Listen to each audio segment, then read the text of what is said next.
జర్నలిస్టుల హక్కులను కాలరాసే విధంగా ప్రభుత్వం తీసుకొచ్చిన జీవో 252ను వెంటనే సవరించాలని పెద్దపల్లి జిల్లా టీయూడబ్ల్యూజే H143 జర్నలిస్టుల డిమాండ్ చేశారు.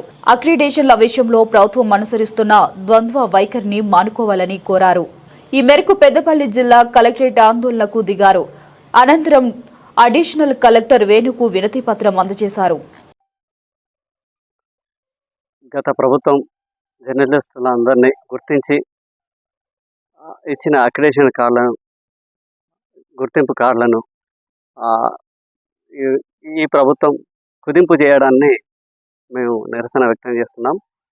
దాన్ని మళ్ళీ సవరించి యథావిధిగా కొనసాగించి జర్నలిస్టులకు న్యాయం చేయాలని కోరుతున్నాం. గత ప్రభుత్వ హయాంలో తెలంగాణ రాష్ట్ర వ్యాప్తంగా గతంలో ఎన్నడూ లేని విధంగా 23,000 మంది జర్నలిస్టులను గుర్తించి వారందరికీ అక్రిడేషన్ కార్డులను, బస్ పాస్లను గత ప్రభుత్వం అందజేసింది. అయితే ఎన్నికల ముందు ఇప్పుడు ప్రస్తుత ప్రభుత్వం ఏదైతే అధికారంలోకి వస్తే తమకు పెద్ద ఎత్తున జర్నలిస్టులకు అనేక సంక్షేమ కార్యక్రమాలను ఇస్తాం, హౌస్ సైట్స్ ఇస్తాం, డబుల్ బెడ్రూమ్ ఇల్లు ఇస్తాం, ఇంకా ప్రతి డెస్క్ జర్నలిస్టులకు కానీ, డిజిటల్ జర్నలిస్టులకు కానీ ప్రతి ఒక్కరిని గుర్తించి వారందరికీ అక్రిడేషన్ కార్డు ఇస్తామని చెప్పారు. కానీ ప్రభుత్వం వచ్చి ఇప్పుడు రెండు సంవత్సరాలు దాటింది. కానీ ఇప్పటి వరకు ఒక్కరికి కూడా అక్రిడేషన్ కార్డు రాష్ట్రంలో ఇవ్వలేదు.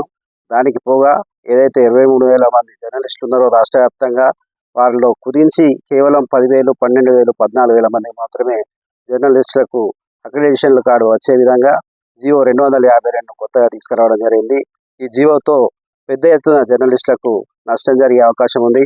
కాబట్టి ప్రభుత్వం వెంటనే నూతనంగా తీసుకువచ్చినటువంటి 252 జీవోను వెంటనే దాన్ని పునరుద్ధరించి జర్నలిస్టులందరికీ ఇప్పటి వరకు ఉన్నటువంటి రాష్ట్ర వ్యాప్తంగా ఉన్న జర్నలిస్టులకు కొత్తగా అక్రిడేషన్లు ఇవ్వడంతో పాటుగా మరికొంతమందికి ఇచ్చే విధంగా ప్రభుత్వం చర్యలు చేపట్టాలని చెప్పేసి టీయూడబ్ల్యూజే ఐజేయు అల్లంనారాయణ సార్ యూనియన్ తరఫున మేము అందరం డిమాండ్ చేస్తున్నాం. ఇది ప్రభుత్వం వెంటనే తక్షణమే స్పందించకపోతే రాష్ట్ర వ్యాప్తంగా ఇంకా అనేక ఉద్యమాలకు శ్రీకారం చుట్టి జర్నలిస్టు ఉద్యమాన్ని తీవ్రతరం చేస్తామని చెప్పేసి మేము హెచ్చరిస్తున్నాం.